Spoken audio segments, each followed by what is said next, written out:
This is Aussie Mac Zone. We'll cover everything Apple, including Macs, iPhones, iPads, and more. All this from an Aussie perspective. Sit back, relax, and insert yourself into the zone. The Aussie Mac Zone. Hello, everybody. Welcome to show 407 Aussie Mac Zone. Zarn, how are you tonight? Excellent, Michael. How are you? Very good, thank you. Very good. So let's have a just go into here, do that. Yeah, okay. Now, lots to talk about after our Apple show last week. But before we start on our Aussie Apple ramblings, just again, still a thought for Glenn. Yep. Thinking about your son all the time, just thinking about you. So, yes, it's a bit of a challenge. So, I hope his family is doing all right. So, yeah, we can start with that one. Let's see where we go. Let's try that picture there to start with. Yeah. So, we had our Apple event last week. The iPhone 13 is now available in dark green and I've got written and the iPhone 13 now available in dark green, which is a dark green. The iPhone 13 Pro is now available in Alpine green, a slightly lighter shade. I haven't got the picture up for that yet. Yeah. What about the iPhone SE they were talking about? Yeah, love the price, love the power. It's meant to be a fantastic, as you can see right there, it says on the screen, it says love the power. Yeah. The price tag is excellent as well. It's got the 5G capability. Yep. The design's fantastic. Yeah. Camera, a button you can call home, all in pocket, friendly 4.7-inch design, A15 Bionic chip. Yeah. Yes. And it's still got the home button. So if you're someone who loves the home button, that's the one for you. I love the home button. I'm sorry I said it. I love the home button. It's got 2 hours longer battery time when you're watching videos too. Yeah. Pretty impressive. And then we've got the iPad Air. So we've got a new iPad Air supercharged by an Apple M1 chip, 12 megapixel ultra wide front camera with center stage, which is the one that follows you around when you're walking around, etc. Comes in 5 gorgeous colors and has USB-C.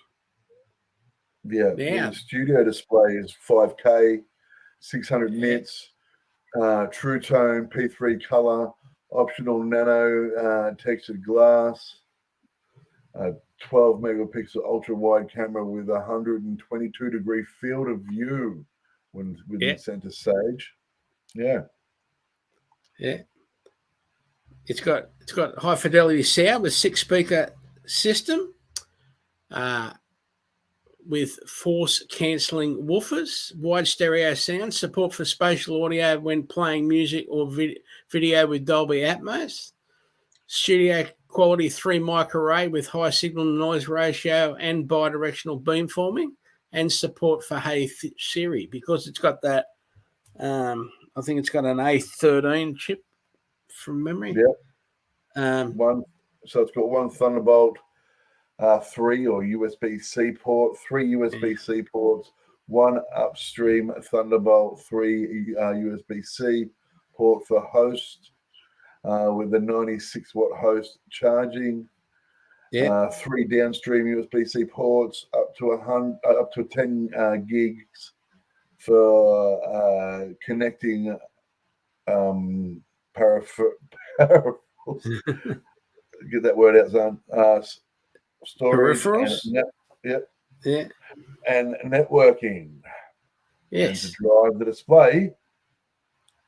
Yes, we have Where did my button go? Right there. Right there. Next one. In Power Station, the new Mac Studio, which is an M1 Max or an M1 Ultra chip. The Ultra is two M1 Max chips joined at the hip. Memory, you can have 32 gig to 128 gig unified memory. Storage, you can have 5 gig up to 8 terabyte of fast SSD. Video, simultaneous supports up to 5 displays, being 4 Pro displays at 6K and 1 4K over HDMI. It's got a built-in speaker. It's got a 3.5 headphone jack with advanced support for high impedance headphones. HDMI port supports multi-channel audio output. It's got 10 gigabyte Ethernet. Heaps of ports back and front. And big fans. And I'm not talking about fans like us. Most of the box is fans. So with the Mac Pro announced as the only remaining Mac in the Apple Silicon migration to go. So no iMac Pro and no 27-inch iMac, it seems. Yes. How fast is the Mac Pro going to be? Well, these are awesomely fast, so we just can't imagine how fast they're going to be. So and like these machines will do the new Studio Mac will do everything, basically everything that 99% of studio, movie people, music people, design people, printing people want to do. So, so can't imagine how fast the Mac Pro is going to be. And then, we've still got one more picture. Yeah. So it says black is the new space gray. Yes. Yeah. Because we've got. There we go. Look at that. Yeah, we've got Apple showed off a new Magic Mouse, a keyboard, and a trackpad for the Mac Studio. But unlike the iMac keyboard and mouse colors, anyone can buy these. In fact, you can't buy them in space gray anymore. They come in black or white. The keyboard is basically the same, but the mouse and trackpad are way cooler. Just by looking at it, you know what I mean? Like there's not much difference. That trackpad is awesome. I love a trackpad. I prefer a trackpad. Yeah. And I really like the look of that. It's very cool. So, yeah. Yeah, something to look forward to. Now, Apple didn't mention these on their keynote, but Apple released, but did not announce at its keynote, new Apple Watch bands. Yes. In US spring hues, and new iPhone cases also in spring hues, like lemon zest. Ooh. So there's a picture of the iPhone cases and a picture of the bands. So yeah, some pretty good looking, slightly pictures? Brighter orange. So that's the one that got me interested. So, and of course, we've got links in the show notes for the cases and the bands and all the computers. And so we don't have the pictures for the case or the bands? Sorry? We don't have the pictures for the case or the bands? Yeah. We didn't put them up. Oh, didn't I put them up? Aren't I a slacker? Hang on, I'll chuck them up now. So that's there the bands. Go. Sorry, everybody. And that's the cases. I just wanted to see the yellow one. So, yeah, that's where we're up to. Very cool. So many pictures and still driving it the old way. There we go. Now, two stories that I haven't got. Now we've got, because there's not a lot of stories around because of the incidents that are happening internationally, and B, the week after the Apple event. So the Apple are sort of maintaining focus on what they've released. But IT help to you. That's me. As you know, we're here to help you with your Mac support. Let me just read something this week. Where's the...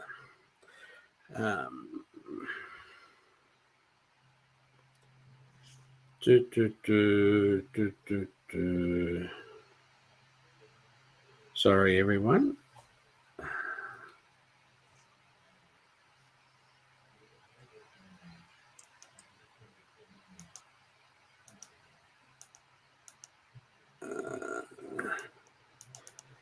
You have no idea how exciting this is for me. All my past uni work is on there, some of which she hadn't backed up. So this is a young lady who we managed to get all the data back for her. That's awesome. So just as an example, my big trek tonight after the show tonight is to try and do a data recovery on an iPad where A, they hadn't backed it up, B, it wasn't connected to iCloud, and for some reason all their notes have disappeared. I don't know whether it's because the iPad's got full or what's happened. I haven't quite worked it out. Haven't even turned it on yet, but that's my goal. So yeah, IT help to you. So yeah, just email, ring, whatever you want. You know, just so people know again, how long have you been doing this for, Michael? Well, the Apple IIc and the Mac were released 38 years ago, and the Apple IIc was my second computer. So 38 years I've been doing Apple stuff. Yep. So I originally taught myself PostScript programming. Yeah. So if you need someone that knows when the laser printer first came out. Sorry, I'm over talking you. That's all right. I'm just saying, if you need someone that knows what they're doing with these, Michael's your guy. IT help to you. Thank you. But yeah, I even taught myself when the laser printers first came out. I taught myself PostScript programming so I could get text to go in a circle. Yep. Yeah. That's when you used to have a thing called a bromide, which is where people would cut letters and then take a photo of it when the letters were in a circle and that sort of thing. And they're the sort of things we get rid of. Like so I've been 10 years ago next month. Yeah. I used Macs as a kid. We had a Mac at home, and that sort of stuff. But I'd gone over to PC just because they were cheaper, easier to, sort of just, they were always there. I could always find one. Yeah. And then 10 years ago, I met a lovely woman who is now my wife. And it's not my fault. It's not your fault. And since then, I've converted back, or have been converted back to that. Done, short courses with Michael to learn how to, tinker and put together stuff, Apple, and then repair and everything like that. So yeah, it's been fun. I love it. Yeah. I love learning about all new Apple stuff each week. So yeah, and normally I don't read the notes, so I'm learning it as far when you I'm just sort of winging it as we go. That's right. Pardon me. You're right. Yeah. Yep, there you are. So, entertainment. Sorry about gaming, guys. I went through the games over the last 4 days. Stuff that I've already played, other stuff that I'm not really interested in. If I got something from you guys saying what you guys are interested in arcade that I could review, I can do that. But at the moment, it's just me, and I couldn't find anything. I am waiting. There is one coming up. It's a racing game. It should be released in a few days. Hopefully. Yeah. And I think it's the 22nd. It's released. You're just enjoying yourself playing Wildflowers. That's the problem. I am. I was only playing it like probably 2 hours ago. I've got a chook shed now. I've got a mine. I can bake now. Like, I'm just about to build a barn for sheep and cattle. Like, yeah. All right. So, entertainment. yeah. So, Apple has released another YouTube video about expanding on its 2019 Apple at Work and 2021 working from home thing. Short films Apple has released Escape from the Office. Awesome. The team from the previous videos leave the company to create their own startup. With references to Ted Lasso and other Apple TV Plus shows, the team create their own product using all of Apple's tools like Wi-Fi sharing and AR creation, and Apple services like iCloud Drive and Apple Business Essentials platform. This is a fun, creative short film and worth going back and watching the first two to get a reminder. Yeah. Yeah. Also, there is Apple didn't do this one, but a person has produced a how to use storytelling video based on the first one, which will help you get an idea for your own films of the family, for example. So how to use storytelling in a video. So when you're making little Christmas videos or birthday party videos, you can actually have a little bit of an idea of what to do. Now we've got links to all of those videos, 1, 2, 3, and the storytelling video in the show notes, of course. Yeah. The next one is So what else have you got? Yeah. And then I've got You know what I found entertaining in the last 7 days? Go on. The Women's Network. The which one? Women's Network. Okay. Have you seen it? No. So ScoMo came out advertising this women's networking, and everything like that. This whole new scheme they had for, getting women into and up and equality and everything like that. And the logo is a penis. I kid you not. So you're getting right into the women's network. It's a W, the flick, and then for some reason just a bar. And where the W is positioned, and then the bar is rounded at the end. And I've seen it, and I'm like, I don't know if women are going to enjoy that. Wait, they have before, but not now. Not for this. It's in the wrong place. No one wants it there. I could go on for hours. But in all seriousness, I don't I've got days of entertainment out of this. I cannot believe that he okayed that. I cannot believe the Liberal government thought it was okay to push this agenda with that symbol. And I feel really sorry for the women it's representing. And I'm ashamed of our government at the moment for doing my whole theory. Surely they knew what it looked like. It's in the news right now. Women are up in arms for this symbol, and excuse me, they're really angry about it. Because clearly, if these people can see it, everyone can see it. You know what I'm saying? And so it's like he's just, we're going to make a women's network. Here you go.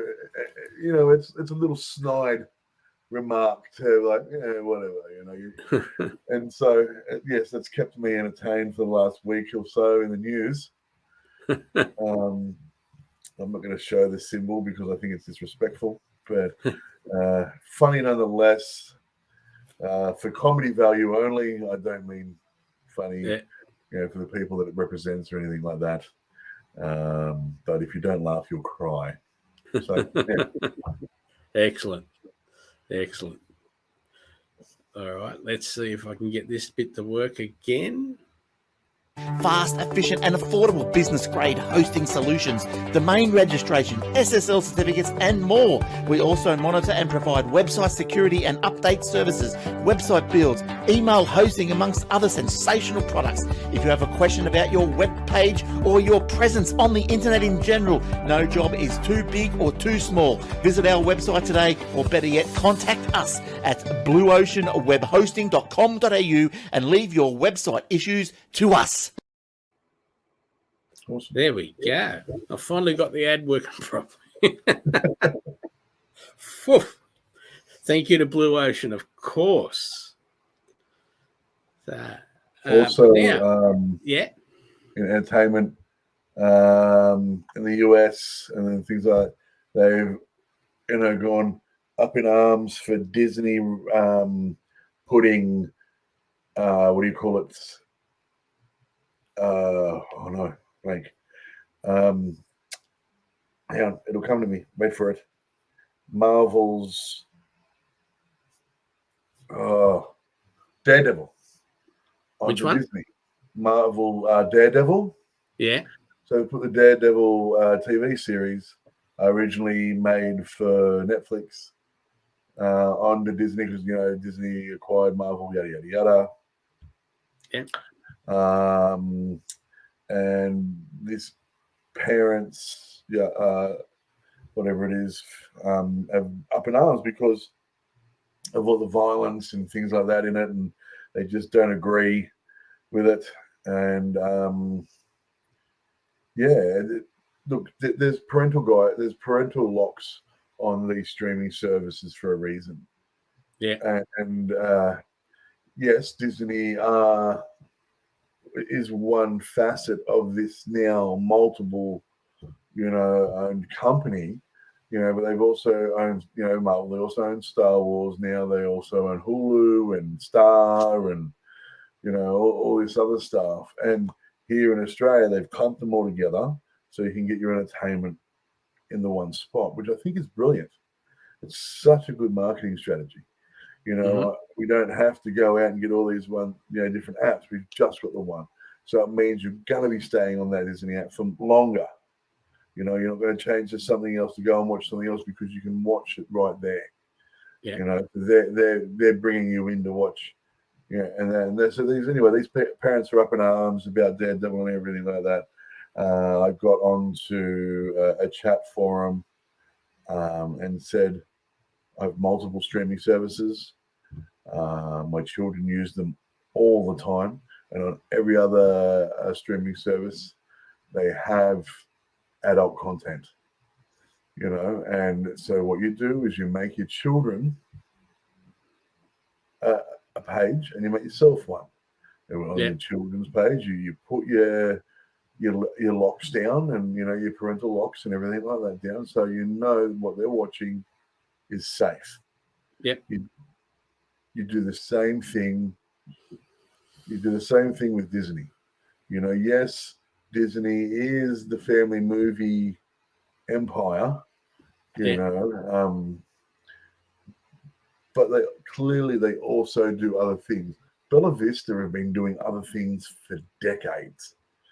And no one seems to have a hassle going to see an M15 or R-rated movie and Bella Vista come across the screen, first.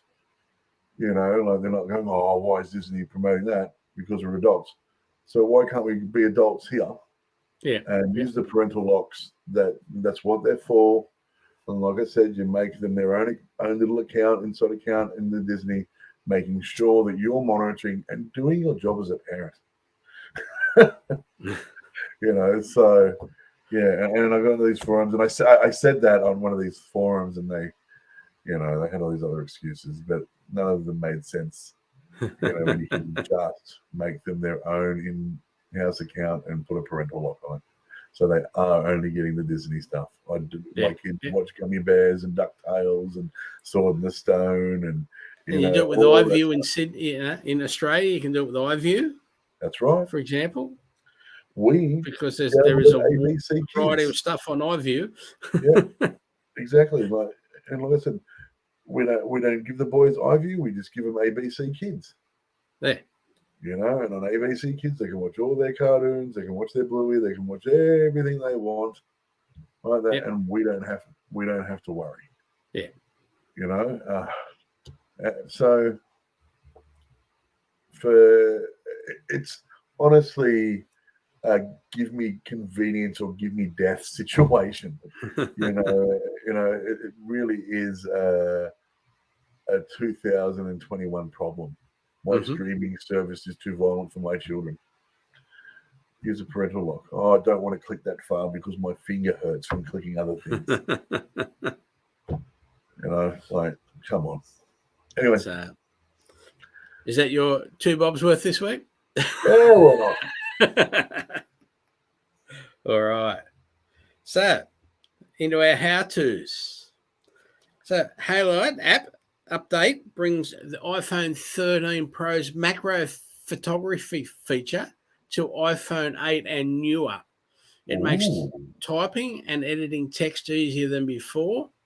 Halide announced a major update for its award-winning camera app. iPhone users can update to version 2.5, which enables iPhone 13's macro mode on iPhone 8 or newer. In a blog post, Halide's Ben Sadowski explains how great it is to have a macro camera, showing a ton of examples. Sadowski also explains that this feature was available for a while thanks to third-party lenses, but those implementations aren't as powerful as the iPhone 13 solution. Now Halide is bringing a macro mode feature to all users of the 8 or newer, and users can choose whether or not to activate the mode.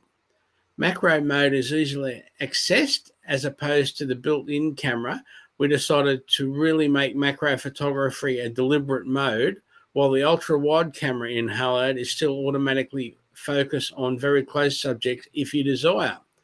We believe that taking macro photos is best done in a mode that supports a particular style of photography. To access macro mode, users have to tap the AF button and then the flower icon, which in Halide's case is a tulip, because our designer is Dutch. Awesome.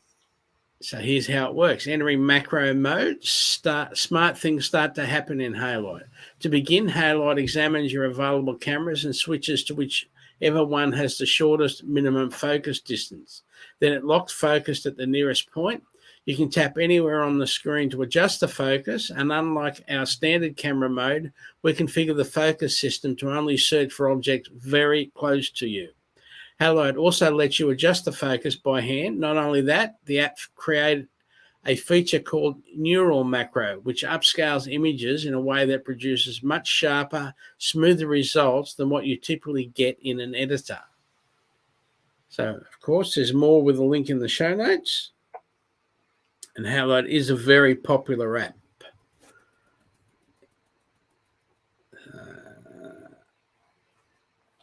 That's really cool. I'm going to get that, by the way. Yep. I definitely want that. I really like macro photography. I absolutely adore. I love. So the first time I've seen it would have been with David Attenborough. Yeah. Doing his, bug series and that, and I was just absolutely fascinated by that, and being able to look at the hairs, on the back of an ant, and that sort of stuff. Just absolutely some of it stunning. With it, And so, yes, I'll definitely be looking into that, and I'll definitely be getting that as well. Mm-hmm. I've got some lovely, what are they? The berries are an Aussie native out the front. Lily pilly. Mm-hmm. Got some lily pilly trees out the front. And they grow these beautiful little, almost maroon, candy apple red berries. I'd love to get some macro shots of that, and sort of cutting them open and seeing the flesh and that sort of stuff. So yeah. Yeah. Yeah. And I do have a photo for the next one, even though it says no pic. I do have one. So, So, how to clean your Apple polishing cloth without ruining it. If you have to spend $29 on Apple's fancy polishing cloth, which is now available in Australia, by the way, you should know how to properly look after it so it doesn't get ruined. You can just throw it in the wash with your mucky laundry when it starts to get dirty. Fortunately, Apple has now provided official instructions on keeping the polishing cloth clean. Here's what you need to know. Cold Mac helps us safely clean your Apple polishing cloth. I don't know why every time I say that, I just picture someone sitting there rubbing an apple with a towel. Anyway, back to Apple's polishing cloth. Most Apple displays don't need a special cleaning cloth. Regular and significantly more affordable microfiber and other cloths like that option, what you should use anyway. It's easier, perfectly fine. So, however, Apple says you shouldn't use any old cloth on Pro displays. They're XDR with nano texture glass. So if you've picked up an Apple's own polishing cloth for keeping your screens smudge free, here's how to clean it when it gets dirty. All right. Hand wash the polishing cloth with dish soap and water. Rinse thoroughly and allow the polishing cloth to air dry for at least 24 hours. These instructions were provided by Apple in an update to its official support document on cleaning Pro displays, XDR. So if anything goes wrong during the cleaning process, it should be covered by the polishing cloth warranty. While the polishing cloth should be treated carefully, unlike most cleaning cloths, the polishing cloth is actually 2 layers of fabric pressed together. Harsher cleaning methods, like throwing the cloth in the washing machine, may cause the 2 layers to peel apart. That's why a more careful cleaning process is required. But if you're a reasonable polishing cloth owner, you shouldn't have to clean it very often. So, and it also applies to the new studio display that they've just released, because you can get that in the textured finished as well. Yep. Now, there's an app called Forklift 3 for Mac. This is an awesome app. So, when you're moving heaps of files and the Mac just stops moving them and says, we can't do this. Yep. No exclamation, no pointing to the faulty file or files. Forklift will help. You can even tell it to keep copying and report at the end any errors. Also, delete any straggling app files when you delete an app, and much more. And there's a link to the Binary Nights site in the show notes. It's a good little app. It's just very, very handy, especially if you're doing, moving around lots of files all the time, because it's really annoying when something goes wrong and you've got to start from scratch again. Yeah. So, Forklift 3. So Renee Ritchie talks to Apple's VP of health. Yeah. This is why you should. This will give you a good idea why you should turn on more stuff in your health app. This measures your gait, which is how far you move your legs when you walk, or measuring your steadiness when you are walking. There's a YouTube video there. Yeah. He talks to the VP of Health, I don't know, for half an hour, 20 minutes, half an hour. Can't remember now. And just explaining why you need to turn on more things in the health app, on your watch or in your, depending on what you use to do all the measurements with. And it's the long-term data that you can compare to. Yeah. You know, if your gait changes in 4 months or your steadiness ratio changes in 4 months, it might be because of something else. And you can say to the doctor, this has happened. You got any idea why? Yeah. Yeah. Instead of just waiting till it's too late. Yeah. There's all these little things that, you know, that the watch and the phone measure. And, you know, long term, hopefully it'll do something to save us. Yep. Or help us. Or your parents. Yep. Yeah, don't worry about yourself at the moment. If you're young but your parents you've given your parents your old watch or your old phone or both, you know. Yep. So yeah. Anything else, sir? Let me see. Yes. Entertainment-wise, it has absolutely nothing to do with Apple. The new Batman. Yeah. Everyone should see it. It's fantastic. I'm not even kidding.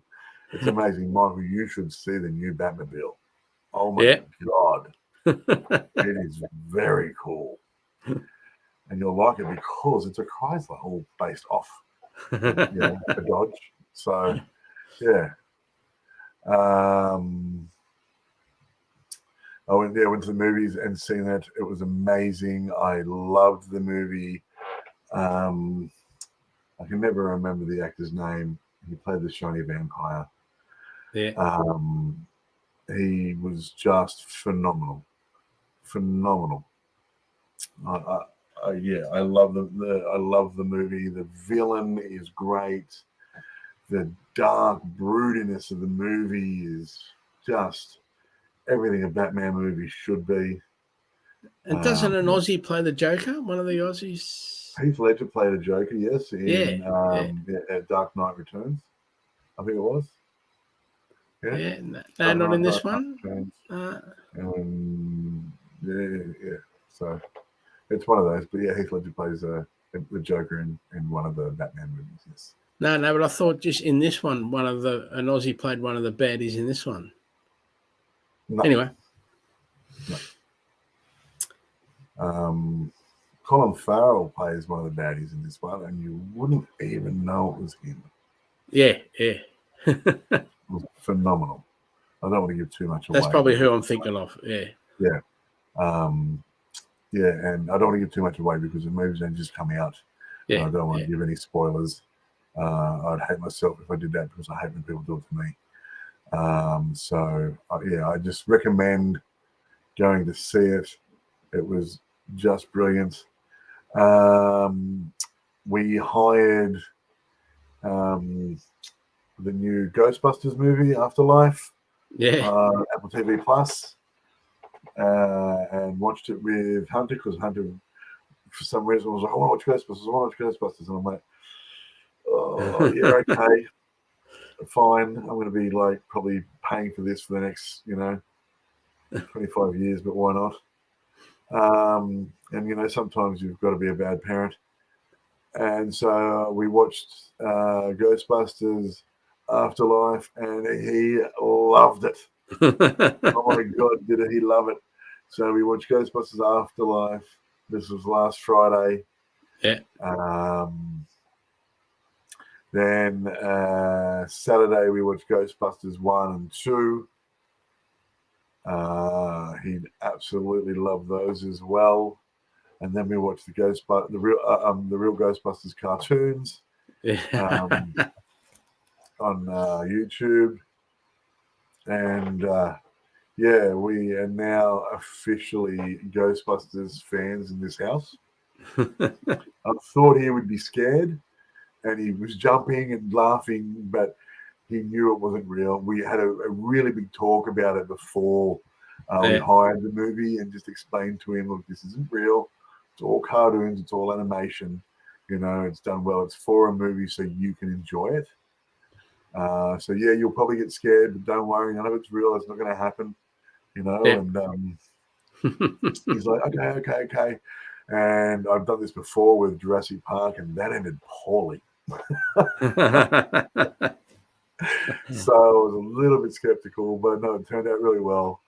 And we wouldn't have been able to do it without Apple TV Plus. So we had a really good movie night, and then a movie marathon day the next day, and we're now officially Ghostbusters fans in the house. So I was always a Ghostbusters fan. I loved that movie when it first came out. It terrified the shit up. Terrified the crap out of me when I was a kid. It was when it came out. I think I was 6 or 7. I think 1984. Yeah, about that, 6 or 7 when it came out, and it terrified me. But I enjoyed it. Like, it scared the crap out of me, but I enjoyed it. The same as Hunter, and I'm glad we were able to experience that at the same age. Yeah. The boys are literally 5 and 7.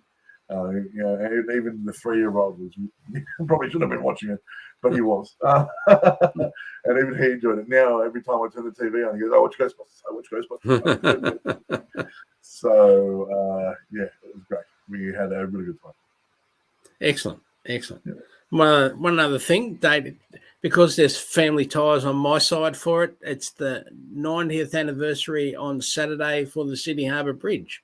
Yeah. So. Yeah, I'm not 100% sure what they're doing for the day yet, but I haven't had a chance to look it up. But yeah, Saturday is the 90th anniversary of the bridge. And can you explain what the ties are? Are you going to go into that part, or should we just leave the mystery? My grandfather, who I never met, was one of the designer people to do with doing the drawings for the light, for example, the lights that are on there. So the lights that run across the bridge. Which they've put them back on now. Yep, they've put a whole heap back on with LEDs in them. Yep, that's right. They used to be gas powered. Yes, originally. Yeah. There's 2 originals, 4 originals. There's 2 at the southern end and 2 at the northern end, like where you come up for the steps when you come up from. Then they're all on the walking path, aren't they? So the original ones are, which are on the poles, but the others are actually on the roadway. In that part, where they've got the the center part of the railway, not the road, the roadway. Sorry. So if you were going north, you got the railway on the left, the bridge part, the bridge structure, and then the lights are on that. Yep. So they're on the inside part of the bridge structure. Excellent. For example, so that's really cool. I already knew, obviously, but we want you guys to know. And I've got he was also involved with the first tram that was like you see trains and trams today, where you got the doors at each end and the doors in the middle, as opposed to the old ones that had the flap that you lift up and down to let people on and off. Yep. That's the other drawing I've got here. And my father, who I did meet, he was involved with the first double-decker trains in Sydney. Were they the Rattlers? Yeah, but there was they had the red Rattlers, and they had the red double-decker ones.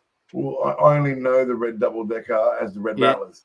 Yeah. So, because, my age. So, we're just trying to get drawings for the red double-deckers at the moment. We're in the process of talking to the rail history people, trying to get copies of that. They sent us some copies of which were released a couple of months later, which is the first 2-story ones that was sort of Sydney to Newcastle, for example. Yeah. But they haven't. They're still trying to find some red ones. So anyway, that's a little bit of history. But 90th anniversary of the bridge this Saturday. Awesome. If you're doing the walk, think of us. Yes, I will. That's why I'm trying to wait and find out. Now, thanks to Blue Ocean Web Hosting and IT Help to you for their support. Absolutely. Show promotion. The show notes link each week on the show upload. The link being aussiemaxzone.com.au/AMZ407. There you'll see the last 6 weeks of show notes. You can email Michael at aussiemaxzone.com or Zarn at aussiemaxzone.com. However you listen to us, please give us a rating. It helps us find others, and we'd do the same for you. I say the same thing every week. We really would. We're that nice people. We really would. If you had a podcast and we found it and you said, "Hey, can you just give us a rating at the end of the podcast?" I rate all the podcasts I listen to. Just because it helps them out, and it's what we do. Yeah, absolutely. Now, thanks to our supporters, you, our listeners and viewers, over to Zarn for our infamous sign-off. All right, guys. Well, we're no longer swimming to our bus stops or cars or anything like that. We're now in, sort of recovery mode up north and everything like that. And so I'm still going to say stay safe, though, because we always should. Our best wishes go to the people up north that are still, struggling and have to rebuild and, and all that sort of stuff. If we knew a GoFundMe, I would put it on, but I don't. Maybe we could get that for next week or something like that. And remember, an apple a day keeps the androids away. See you later, guys. Thank you.